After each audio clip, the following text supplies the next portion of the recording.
Welcome to the 359. I'm Roger Chang. I'm Joni Salzman.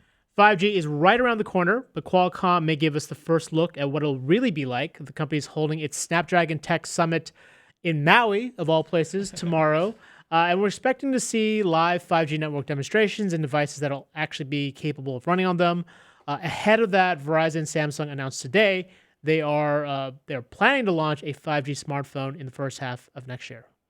So what do we actually know Almost about all these things? nothing. As has become a common thing with these 5G device announcements, they basically say, we're going to have a 5G thing. We can't tell you what it's called, how much it costs, what the specs are, but it will be available in the first half of next year. So the kind of interesting thing about it is that no really, 5G is coming.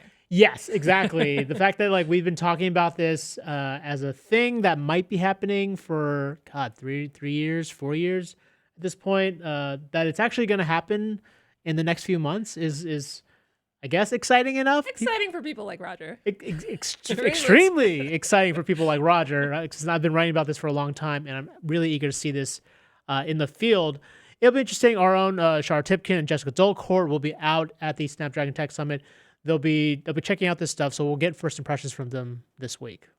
All right, so let's talk about VR. Joan, you went to Los Angeles to check out this crazy experience based on a Charles Dickens Christmas Carol. Right. What was that like? It was really cool. So it's a new wave in virtual reality, trying to get people to make virtual reality that people actually want to go see, where you combine a headset with a site-specific performance that includes a live actor that moves around you in a motion capture suit. So you don't see the live actor. You see them in the headset as an avatar, as different characters, but they can talk to you with their own voice. They can touch you. You can touch them. You actually interact with a real human.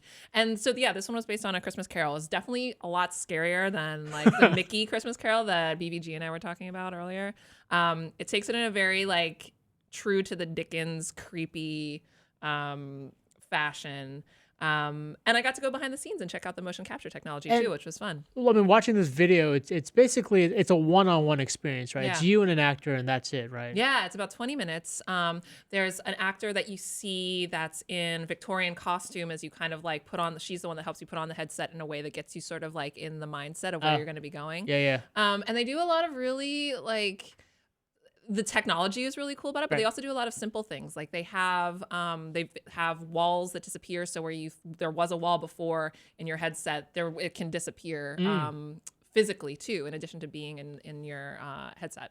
And this is definitely sort of a next level or step up from those basic VR experiences we've all tried and probably are a little sick of, right? And the funny thing is, even as advanced as this is compared to what's come before, it's still at that they're hacking it together stage. The technology's combining all these different elements. The technology still is at a point where there's a lot farther it can go as the technology gets better. And what was it like wearing those motion capture suits? Oh, it was fun. It's really comfortable. It's wearing a bodysuit, so it's it's doesn't crimp or anything like that. But it's you look funny. You have you've got those little balls. You have on the little you. balls all over you, and it's just really they say every time someone puts on a motion capture suit, the first thing they do is wave.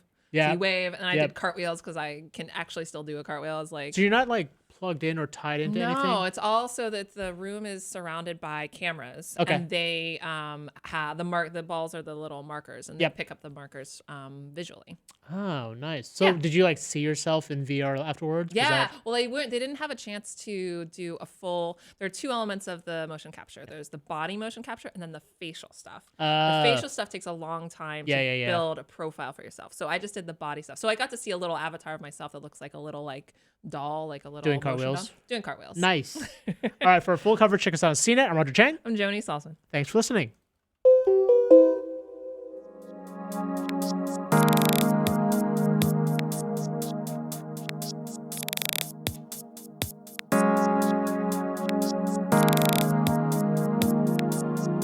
And thanks for joining us for the recording of the audio podcast. You can subscribe using the links below in the description. And right now, go ahead and start sending in questions and comments. I know a lot of people are curious about this VR theater, which actually seems like a decent use of VR finally. Something that's Yeah. enhanced, something that is unique and different and powerful, more than just like, oh, this time we're going to play Doom, but it's in your face or whatever. And I mean, this a is lot of kind what, of cool. yeah, a lot of what I've seen has been like, here's what it's like to be at the Olympic Village, right? You sort of look Yeah. around, and then that's it. And after 2 minutes of it, you're like, all right, what's next? So, the fact that there's an interactive level to it, that it's one-on-one, it's a little intimate. Yeah.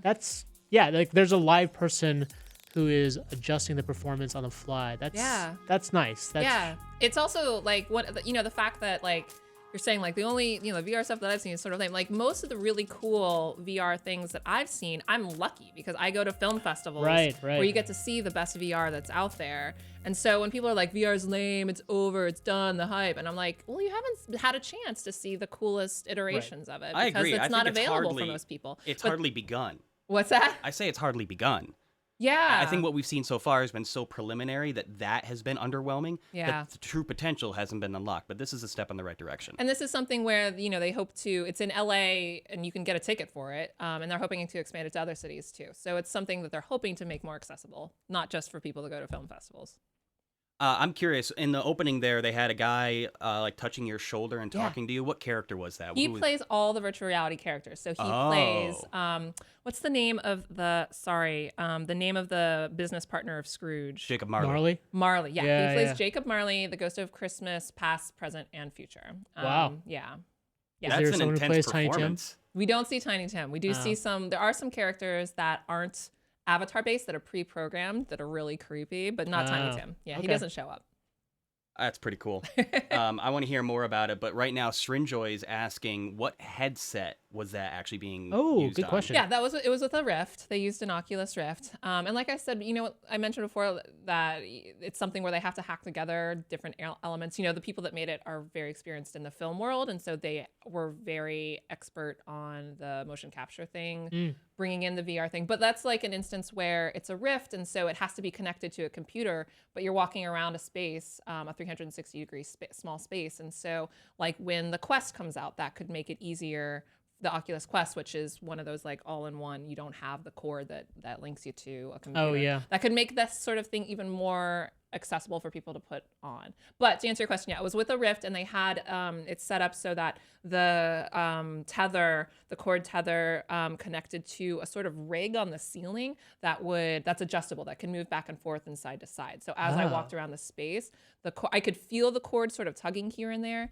But in addition to the actor that's in the space with you in the motion capture suit, there's a scene partner who is also in the room that I never see or interact with or really hear. And she is the one she has a tablet that fires off specific events in the experience on cue. So like at the beginning, the actor asks you specific questions that you have to answer. And if the person who's responding answers very quickly all those questions, then she can cue it right then. But if that person who's in the experience, if I took a really long time and I got into a diatribe answering these questions, she also, in addition to firing off the events in the experience, she also makes sure that you don't get tangled up in the cord or the cord doesn't get stuck somewhere. And she's the one that's moving the walls so that they can disappear. And so there's like this whole production that's happening. You don't ever see it. It's kind of cool. No, I definitely like the fact that this isn't, it's not like a standard performance. Like every performance is basically different based on your reactions and your responses. Yeah. Right? So the actor said that, like, it's funny.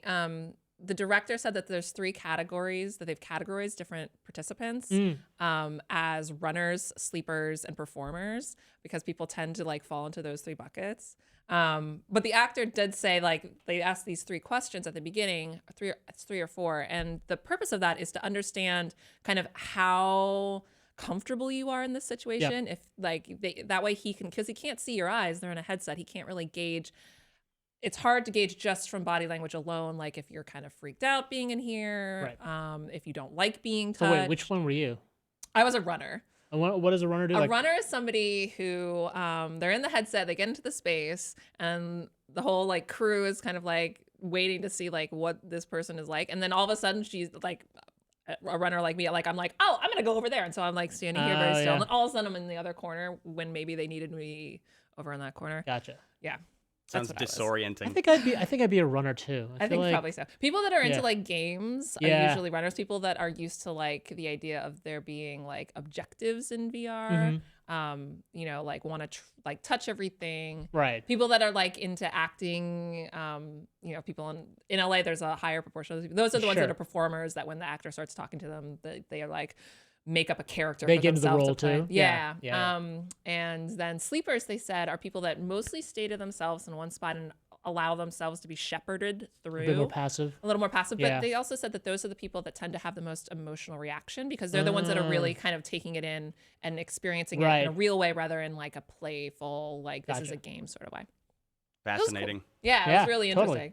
I want to farm out a question to you guys and to the chat. What do you want to see become immersive VR theater? Is there a particular experience or maybe an intellectual property that you think should come next after the Christmas Carol? I would be curious to see what people would love to see themselves like inserted into. That sounded weird. You know what I mean? But yeah, what do you think would be a good VR experience now that we're actually seeing it getting used in more than just like a PlayStation kind of platform? I mean, a no-brainer would be Star Wars for me. Yeah. That or Monty Python, actually. Monty Python, that's funny. Like Holy Grail. Yeah, Like being inserted that would into be Holy funny. Grail would be awesome. That would be really funny. I mean, I've got coconuts back here. I can help you out. I'm partway there. It's not the same, Brian. Practical Pretty effects. close. They're practical effects. You need practical effects too to make it real. Yeah, I know. I always dreamed of being mauled by a bunny too. Oh my god, I haven't thought about Monty Python in so long. Sidebar: Flying Circus is now on Netflix. Just FYI. Oh, well, there you go. Thank you for that PSA. All right, let's go ahead and take questions from the chat. Coming right out the gate, Matthew Datcher, is Qualcomm expected to release anything exciting? And speaking of Qualcomm, are there any Snapdragon 3100 based wearables yet? Ooh, all right. I don't know about the second one yet. Although I think that LG one that came out was supposed to be the W7. I think. Don't quote me. I'm not sure. In terms of what's expected at this event, and we're gonna get the next flagship Snapdragon processor. They've already announced the 5G modem, the X50. That's what every phone will need to have to be able to tap into 5G.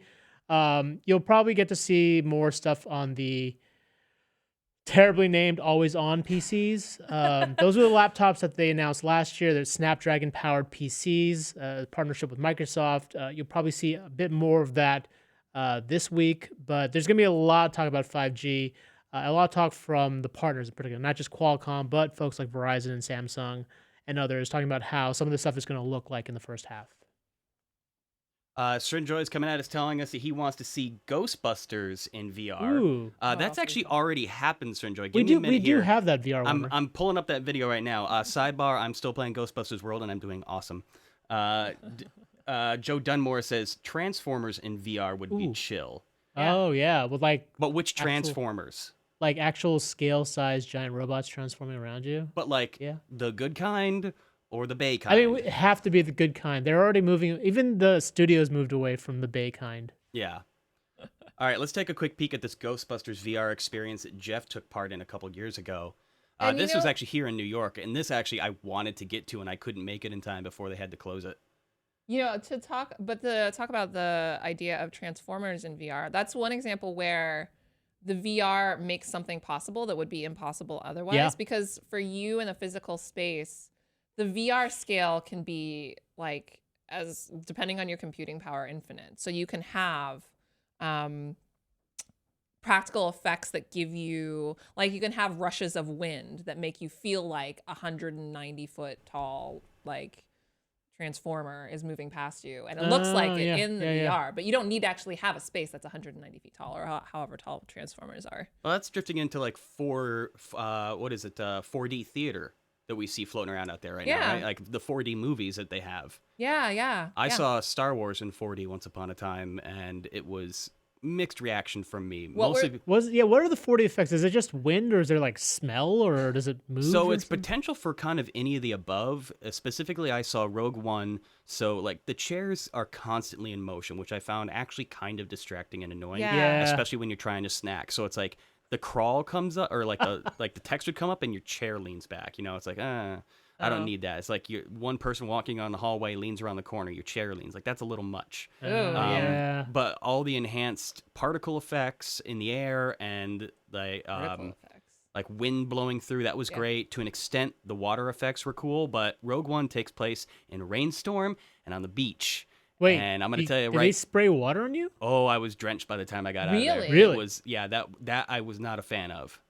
Eh. And it's still like an air-conditioned cold theater, so you're just kind of uncomfortable by the end. Yeah, that's not right. But that's me. All over. The technology still worked flawlessly. I was just kind of personally annoyed by some of the effects of it. But it's what I signed up for. Right. Yeah, but it's also like it speaks a little bit to being overzealous with the technology when it's like if it doesn't serve the story, then it's not a good use of it. Well, I just don't want to get wet in a movie theater. That just sounds terrible. It's growing pains, though, right? Like they got to Yeah, figure out for sure. where You don't the know it's a lines bad are. idea until you try it. A couple of more VR claims. Where do we leave off? Transformers, MCU, anything MCU, that's a no-brainer. Oh, yeah. That's a game. CMA says Call of Duty VR. That could be fun. Yeah. Tech Slacker says Matrix in VR. Like that one, right on the nose. Oh, yeah. That's the one. I mean, yeah, it's very meta. Storm King says, how about a Star Trek experience in VR? A lot of material to mine from that franchise. I feel like they There must is- be working on that. There to an was that extent. Star Trek experience where like you worked on a console with like other people. Yeah. You were on you were on a starship and you each had to like do like one task or something. It was really, I don't know, kind of dumb, but there was a Star Trek experience. Again, and I think it's a good example of like VR done wrong because it was sort of like you get you can move around, you see the inside of the starship, and I think you have like a console where you do one thing and you've got to coordinate with 3 other people, or like I don't know, the ship crashes or something. I don't even know, but yeah, it wasn't great. That sounds like a really fun experience where you're like so immersed that you think you're going to die on a ship. Let's go back to 5G. Chris Wesley says, I feel like it's too soon for 5G right now. It would be nice if they get everything that is buggy with it fixed before rolling it out like they did with 4G. He's right. Don't count on it. Tell me I'm wrong. They're definitely rushing to get 5G out, and it's going to be that transition is going to be pretty rocky. The first couple of years, I mean, you may not even have 5G in your neighborhood. So, in terms of getting the bugs out of it, I mean, the only way to get the bugs out is to launch this thing and to kind of fix it on the go. They've had, a couple years of trials, but they're fairly limited. But to really kind of stamp out some of the big like reception issues or coverage issues, you need to have more coverage to see where things break down and how you actually could fix it. So that's why I'm in favor of like pushing forward, because that's the only way we can get this stuff and get it working. I think you're right in this case, as much as I like to see them work all the bugs as well. Yeah. The only way to get a true Petri dish test that's more than just a controlled concentration group, that won't be enough. They really need to see this thing in the battlefield to see how wrong things can go. So we're going to have to weather it. So Qualcomm is testing out, they're going to throw up these 5G networks, these test networks for folks to try out. They're going to be like perfect optimal condition. Imagine if Qualcomm and Samsung and all these companies are wheeling in their 5G demos, they're going to work perfectly. But that's not how it's going to work in the real world. And the only way to get that kind of real world experience and track record is to deploy these things and have people serve as guinea pigs for a bit. So you need to actually have it fail to find out where that fail point's going to be. yeah, exactly. Here's one from Tech Slacker. This is interesting. I knew nothing about this. I read somewhere that hundreds of birds are falling dead during a 5G testing trial in the Netherlands. Is there any such harmful environmental concerns with 5G as compared to 4G? I've not seen this report, so I can't really comment about birds. But the spectrum, the radio frequency is much higher than your standard cellular network. There hasn't been anything to concretely prove that it's there's a health risk there, so it's hard for me to really say. I don't even want to go there. I don't want to go near the dead bird thing. I wouldn't either, because I'm looking I don't at want it. to speculate at all because I haven't read the report. Good, because there are plenty of cited resources and a simple Google search, but if you check out Snopes, did 5G cellular network tests cause hundreds of birds to die? False. That happened back in November. There was a medical conspiracy blog. Health Nut News reported, quote unquote, that a seemingly disturbing story about headlines of hundreds of birds. And then it, of course, went to Facebook because that's where everything that's wrong lands. And then, I'll try to link this in the description of the show if anybody wants to dig up. But it's easy enough to turn up on Google. It looks like that's a bogus claim. But hey, nothing wrong with being concerned. No, with there's showing definitely valid folks concern. who've expressed concerns about just having more cell towers in your neighborhood, and that's going to happen. That's a legit thing. Like, and people are adverse to having them near their homes, and 5G will bring these cell towers closer to your home. So, definitely a concern. All right, we got just about enough time for one, maybe two more questions before we call it a day. When can we expect the earliest phones with the new Snapdragon chips? Oh, Snapdragon chips. I would be willing to bet Samsung with the Galaxy S10 is probably going to be the first phone. I think it'll be kind of a race. You'll see some phones get announced maybe ahead of Samsung, but I think in terms of like a phone you'll be able to hold in your hands, it'll probably be Samsung first.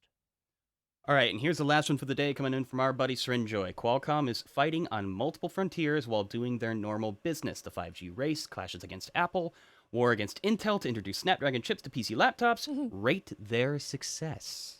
Ooh. I won't give them a number or grade. I'll just say it's all kind of a work in progress at this point. The Apple thing is, and it can go either way at this point. I think I think they're sitting in a better position than Intel. Given the fact that they haven't been in PCs, they're trying to get into the PC business. It's probably going to take them a while, but it's all kind of new growth there. They're definitely at the forefront of 5G. I mean, there's a reason why President Trump killed the Broadcom Qualcomm deal. It's because his administration has a weird fixation with 5G and wants to maintain U.S. leadership there. And Qualcomm is one of the big leaders in 5G, and so I would say their core business still has some real challenges. So that's why you're hearing so much about all these different areas they're trying to get into, because they want to distract you from the fact that the phone business is slowing down, and their core business is sort of it's not hit a rut, but it's definitely the growth there is not where it used to be. Lofty question before we walk out the door. Would you say that 5G is kind of like our generation's space race? Ooh, To yeah. a much lesser degree. Yeah, between 5G and AI, I think those are two like critical technology races that we'll see from country to country. I think China is up there; they want to be ahead in 5G. They've got a big company in Huawei, kind of pushing the 5G standards.